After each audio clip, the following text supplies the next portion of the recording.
Every couple months, we put together a new version of our legendary tier list, ranking every single legendary in Rise of Kingdoms to help you figure out which ones are the very best to invest in the long term. So stick around in this video for an extremely detailed breakdown to help you invest your sculptures better.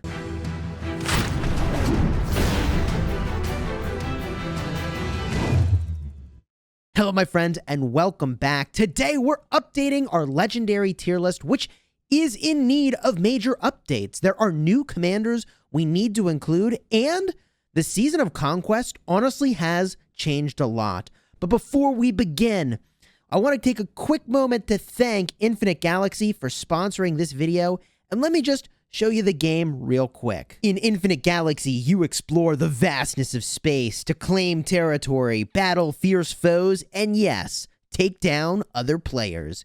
In this game, you'll be building a collection of flagships. You'll use those to wage war with your collection of war ships, whether it's the sprightly frigate, the mid-sized destroyer, or the massive cruisers. Your fleet will go head-to-head against opponents in space combat and in the campaign. But it wouldn't be much of a fleet without its crew. Your crew will help define and customize the way that your team works together as you build out the most amazing space station the galaxy has ever seen. Building up and constructing things from your headquarters to your military center to make sure you're ready for the next encounter. Along the way, you'll do a ton of research, advancing your space station's capabilities in both situations against players and in situations that help you build up and get stronger. What happens next in this game? Well, my friends, it's entirely up to you. Huge thank you again to Infinite Galaxy for sponsoring this video. I am legitimately obsessed with this game. I've been playing non-stop, powering up. We are in Nebula 13. Nebula 13, we've got a whole bunch of the top ranking alliances, number 1, number 2, number 5, and more powering up as we speak. You can join us here and have a grand old time. Use the code linked in the description. I'll just tell you, Chiscool Gaming, to get some free stuff as a new player, and be sure to use my link, which will support the channel. Again, a huge thank you to Infinite Galaxy for sponsoring this video, and honestly, I am just having a lot of fun playing this game. Now, when we do our legendary tier list, we rank every commander from a letter grade system. I'll have that up on the screen now. S tier is the very strongest, and then we go A, B, C, D, and so on. This list is intended to ladder directly into my epic tier list. So an A on that list is an A on this list. That's the idea anyways, and we are overdue for updating that list. In addition, we use a plus or a minus to show whether or not the commander is slightly better than average in that category or slightly below average. And there is only one S+, one most dominant commander in every category, with the exception of when there are two commanders that have to be paired together, Attila and Takeda. That meta will never go away, but anyways, you get the idea. So the categories we evaluate are city defense, Barbarians and Forts, also open field combat, rallying cities, rallying objectives, defending objectives, and we've even got a canyon category. At the very end, we'll give you an overall rating to say, hey, which commanders really are the very best? But honestly, the overall rating is not nearly as important as any of the one category ratings. For figuring out which commander you should invest in, figure out which thing you want to be good at and look at that specific list. So let's get started with one of my favorite categories, which is city defense. Now, I feel obligated to say that, the best garrison for your city is a peace shield. It's unbeatable. And in Heroic Anthem KVK, yeah, if you haven't teched up, I don't know what the tech's going to look like after the patch that they're going to do in the next month or so, but if you haven't teched up, you will get super, super wrecked. So your best defense is a peace shield, but if you're taking a rally, the very best commanders still are Zenobia, YSS, Theodora, and Wu Zetian, but I would rate, this time around, Theodora as the very best commander that you can use. Now, you may be wondering, Chiscool, Why is it that this time around you've bumped up Theodora? We've had an opportunity to watch a lot of rallies, and cities that were defended with YSS, cities that were defended with Theodora. And the thing that I really like about Theodora is that when a really high-power city is getting taken down, not only is Theodora very helpful in a multi-rally situation, but when you are above 50% of troops, you're doing extra damage, which is really quite nice. In fact, they will often cancel rallies several times over and relaunch and cancel and relaunch, getting the health of the city down. Verification. Come on, bro. As I was saying, getting the health of the city down, but then ultimately having to cancel and relaunch the rally. Theodora is really good for that situation. So I like Theodora. Honestly, it's a toss-up between the two of them. They're absolutely phenomenal. They work very, very well for basically however your city is getting rallied. Of course, honorable strong mentions here include Artemisia, Constantine, Charles Martel, YSG. All of those are really exceptional commanders, and we will note that so many city rallies are led by Attila and Takeda. Any commander that is good against them, you could probably nudge up in your estimation of how good they'll be, because, yeah, Charles Martel and Constantine, really good against them. Infantry Commander Primary is a totally fine choice. Of course, Zenobia is the premium choice, even though she's healing. Now, this next category, Barbarians and Forts, has been shaken up a ton. And you may be wondering, Chiskel, why would that have changed significantly? And here is why.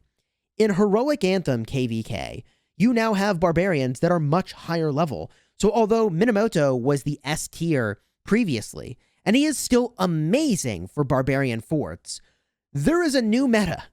And oh baby, it is the AoE barb farming meta. And I know not everybody wants to AoE barb farm. I was one of those people until they basically tripled your time value. Now what do I mean by that? In Heroic Anthem KVK, the cost of barbarians is literally 3 times what it used to be. So if you can AoE barb farm, the constraining factor for how much loot you could get was always how much time you had.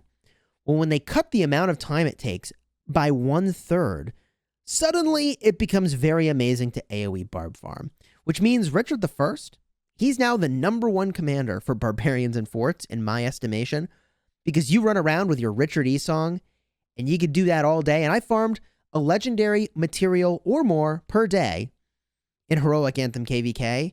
That is a lot of value. A lot of value.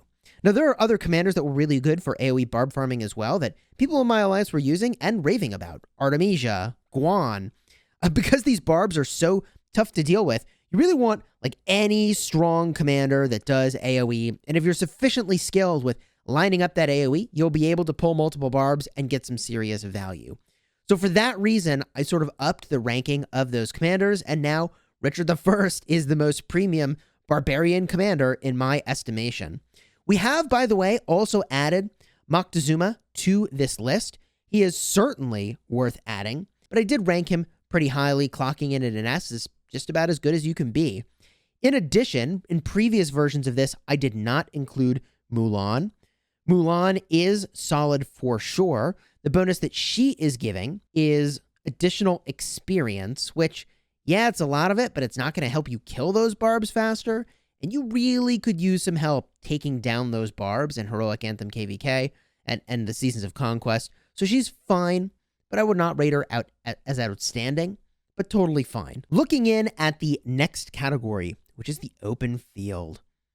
The previous king of this category, in my estimation, still reigns supreme, and that is Alexander the Great. There's just so much he does really, really well.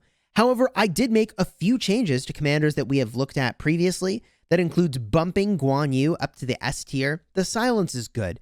The AoE damage is great. He's very strong, and he pairs with a lot of commanders really, really nicely, with Leo, Harold, Alex. Fantastic commander. I've also bumped Saladin up on the list, and that is because Saladin William is an absolutely phenomenal combo. I also have bumped up Artemisia on the list to an S tier as well. Artemisia's AoE is stupendous. The defense tree with her as primary makes her really tanky when paired with the unbelievable amount of defensive stats she is actually a beast and hard to take down. This is the commander you want to hide your E-Song behind to do ridiculous amounts of damage and to keep on swinging for a really long time. Yeah, I like that pair a lot. I have, however, reduced my rating of Cyrus, only slightly down to an S-, and I simply have not had enough time to observe him, but I clocked him in at an S, and I don't think he's quite that strong, although I do think there is a lot that he offers in the open field, in large part due to the deterrent to attacking him. You hit Cyrus, and he starts doing AoE damage, and that is exactly what he wanted. Now, there are the new entrants we need to look at in the open field category, and I am optimistically giving Trajan the S. And I know that's a strong rating, but this buff is so good that it literally had to come with a major downside, taking extra damage in order to give skill damage and rage to 5 marches. I'm betting he is going to be really very strong in the open field, but we will see if just bringing AoE damage ends up being better. But I'm giving him the S to start. I think he'll do well there. I've also optimistically given Moctezuma an S-. And that is optimistic because here's the thing. If you have 5 marches or more, because you're teaming up with your allies, hitting the same target, he is going to reduce the counterattack damage you take by 15% for 4 seconds. So for the duration of this buff, that's like giving every pairing that is hitting your target 3 Delane's amulets. I mean, it's a pretty sweet debuff, honestly.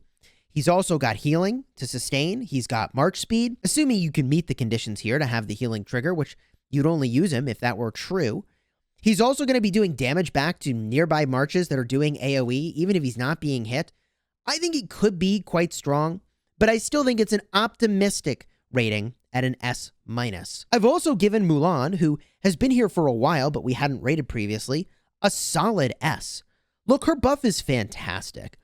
It is really fantastic. If we look at the expertise version, this buff is giving a solid 20% of all stats and march speed. This is the buff you wanted. In addition, she's got a little bit of defensive capability, as well as a really nice debuff here, increasing the damage taken by the target.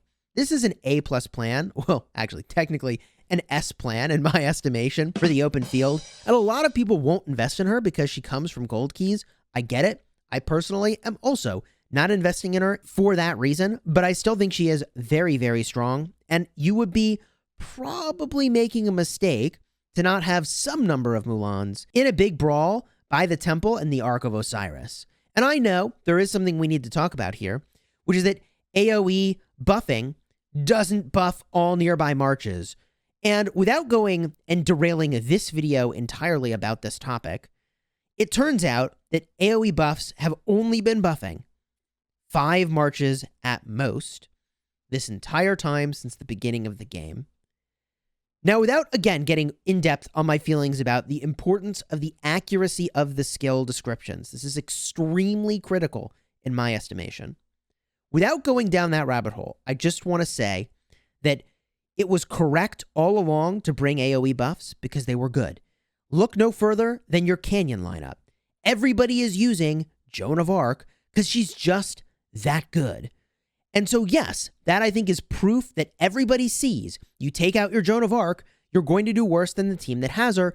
That is a clear indication that AoE buffing is worth it. This is why I'm still rating the AoE buffers very highly. They work the same they always have, even though the description was not accurate, and those buffs are still absolutely worth bringing. I've also got, worth mentioning, I suppose, Nebu in the list for the open field. I gave him an A+. I put him in the same category as Khan, the same category as Ethelfled. I mean, he's got a really nice debuff. He does some AoE damage. You bring more troops. He's fine. I don't think he's amazing. A+ might even be generous. Nebu, the commander. I wish you were. Unfortunately, you are not. I'm going to have to put a Yoda meme in there. Let's jump to rallying cities, which is the next category. And we crowned a new king. Previously, we indicated that I thought Mehmed was going to be the very best. And there is some cool stuff you can do with Mehmed, specifically in All Siege Rally. Freddy Mehmed is really, actually very strong and a great way to lose some power in your kingdom while taking out an enemy and not lose a meaningful troop.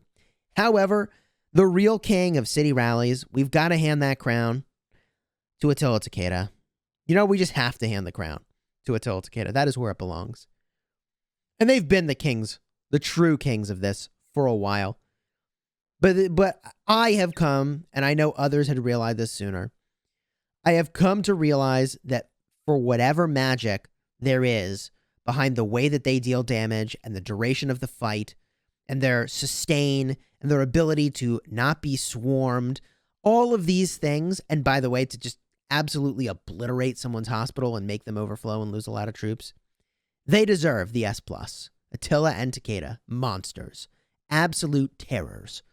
With that said, we did bump down slightly Richard I, who I had on here for whatever reason as some reasonable-ish letter grade, and I was like, no, just stop, no. I will say I saw the most amazing Richard and Charles tank for 4 other rallies. This was a Richard and Charles rally tanking for 4 other Minamoto-led rallies. I'll have a card up in the top if you want to see it. That was amazing. But no, that is not a normal situation, okay? Clocking in the new commanders, Moctezuma, Trajan, Mulan, that's not what they do. Lu Bu, I gave an A+. Like, Lu Bu, he's just not even that good for hitting a city, quite frankly. He does AoE damage. That doesn't really help you for hitting a city. You want single target damage. And he only gets 10% more damage boost when he's hitting a city. This dude, whatever. The kings are Attila and Takeda. I also did slightly reduce Charlemagne to an S-. It's possible I should further reduce Charlemagne. Again, there are antics you can do with your siege units with a commander like Charlemagne, who magically I can't find on my screen for some reason. There he is, the dude with the beard and the sword pointed at his own head. That's the guy. Charlemagne is, in my estimation, the commander that is most in need of a rework in Rise of Kingdoms. If you want to see that video, I'll have a card up in the top. Ugh, man, rip Charlemagne. For rallying objectives, this category took a lot of thought, and there is a huge amount of change. First and foremost, we've bumped down Attila Takeda, along with Alexander the Great and Charles Martel, and also a whole bunch of other commanders. And heck, we even had Khan rated higher than I really thought he should be. So we downranked a bunch of commanders and crowned our new king. The new king of rallies, in my estimation, is Nebu. Woo! Nebu did some serious work this KVK. It was very impressive. It was very, very impressive. But there were other commanders that did work as well that we really need to talk about, and they too were deserving of a bump up. So although I really liked the YSG with Nebu, the Ramses with Nebu, we need to give a shout out for a moment to Guan paired with Leonidas. And I saw a lot of reports of Guan Leo doing some ridiculous work, truly ridiculous work against Zenobia. I was shocked, but those reports, man, they kept rolling in, and they don't lie. I mean, okay, it's a cool expression, but actually you could totally hide a lot in a report. But you get the idea. I bumped them up to an S. Man, they did stuff. This last round of KVK, I don't think it's a coincidence. I don't think it's so narrowly focused on the skills that were available for the Bastion commanders in that version of Heroic Anthem KVK. I actually think there's something here. I don't think this would ever work, however, in a game mode like Ark of Osiris. And the reason that I don't think it works there is that Leonidas really kicks into gear for long-running rallies, which is just not really a thing with long-running reinforced rallies in Ark of Osiris. So that's where Leo, I think, was kicking into high gear, is those extra long-duration rallies. Extra long duration. There is one new commander we need to talk about for rallying objectives, and that is actually Moctezuma.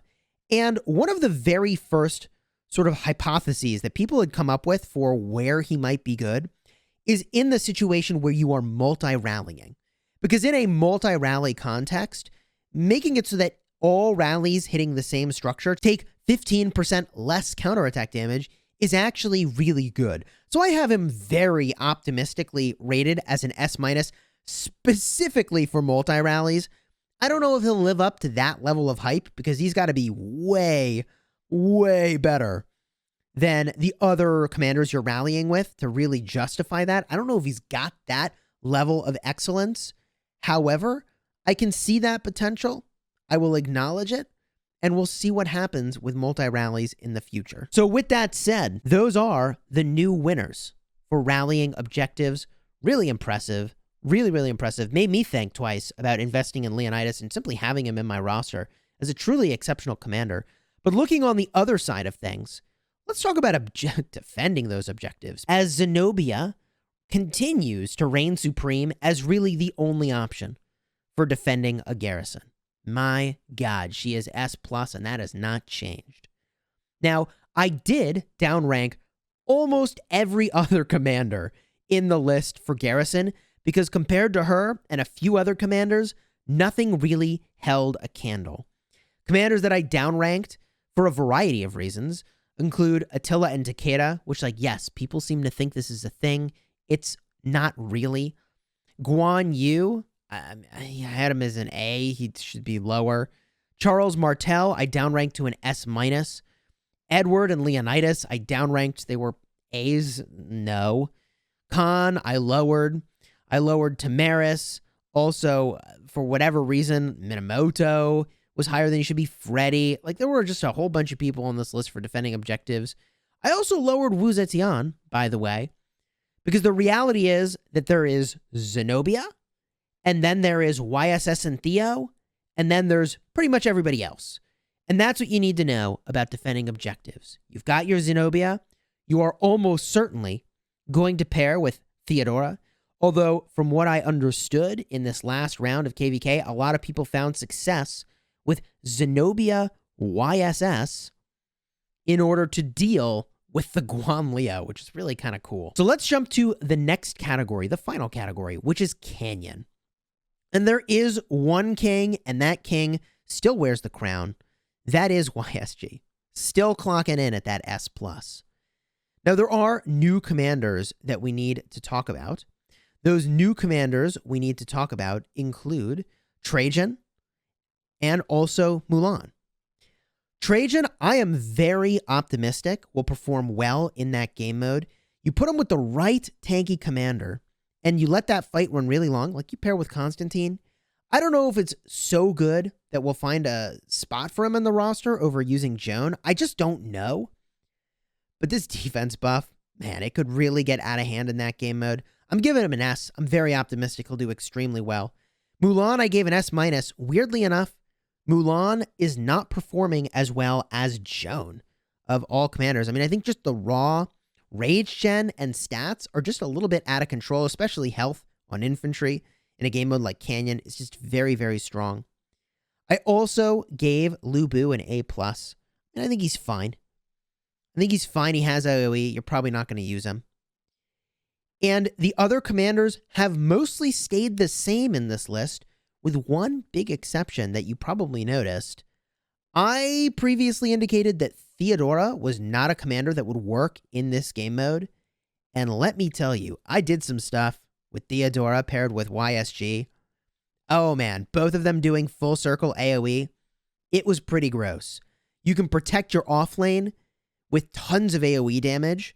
So they get a one-on-one fight versus your offlane. Oh my gosh, and you just wreck them with AoE damage. If you put the YSG and Theo March in a protected place where they're not taking a lot of damage, ooh, they could dish out so much damage. It was astonishing.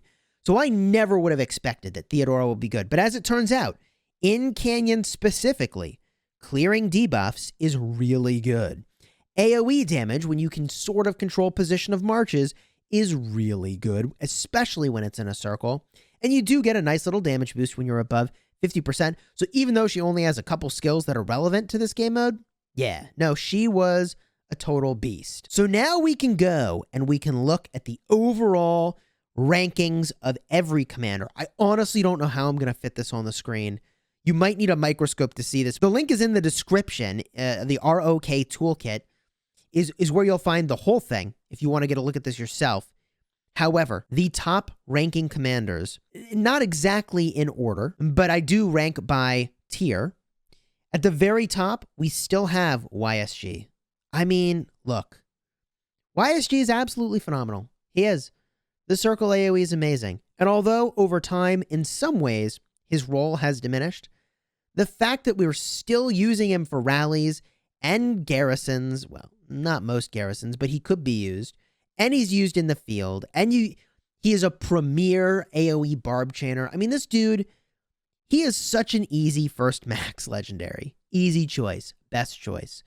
From there, we've got a number of commanders rated at S. That includes commanders like Attila and Takeda. That includes Ramses and Guan Yu. We also included Nebuchadnezzar for his rally and open field excellence in that tier. Just below it at S-, things were mostly the same. I did slightly bump down Cyrus from an S to an S-. He hasn't been that necessary commander that I thought he might be. In addition, I'm clocking in Moctezuma very optimistically at an S-. I really think in the open field with a sufficiently coordinated group, all 10 plus marches taking less counterattack damage is going to be really gangbuster. I'm not saying everybody should have him. I'm saying a few of them, used well, could be amazing. I've also ranked Trajan at an S-, the same ranking, but for very different reasons. I think this commander you'll see much more of and will just generally get a lot of value on the field, in Canyon, and other game modes. Specifically Ark of Osiris, I think he's going to be really good. And we didn't rank Mulan before. I actually also clocked her in at an S purely for her role in Ark of Osiris, big brawls, and the open field. It's just so important to have some really exceptional buffs, debuffs, march speed, all of that excellent. Lu Bu, I clocked in at an A+, and that might even be a little bit generous, but I think his debuff here is very premier. Nobody has a higher defense debuff than Lu Bu with the expertise 50% reduction. I just wish it didn't come with the rest of his kit, which is not amazing. The other commander ratings remained the same, although if I could lower Charlemagne's rating overall, I would, but those commanders I've listed as niche. They are commanders that really are designed for one specific thing. That includes the Zenobia, YSS, Theodora, those garrison commanders, Wu Zetian, that really are all-in garrison commanders, with the exception of Theodora in Canyon, also for barb chaining. By the way, also really good for barb chaining. I didn't mention that earlier, but really good for barb chaining. Besides that, they really can't be ranked on the same scale, in my opinion. Theodora is the only one where maybe I could, because she's just good in so many game modes. But for those commanders, and Charlemagne included, you really just look at that one category, city defense, or defending objectives. And that's the comparison point you should make. I can't exactly compare them on the same scale to all the other commanders, because they're just doing very different things. If you enjoyed this video, do me a huge favor, throw a like on here, and consider subscribing. This style of video takes longer to make. There are, 40 legendary commanders in Rise of Kingdoms now?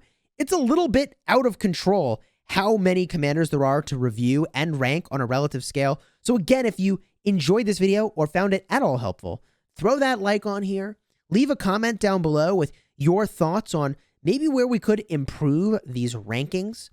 And until next time, you have fun smashing the kingdom.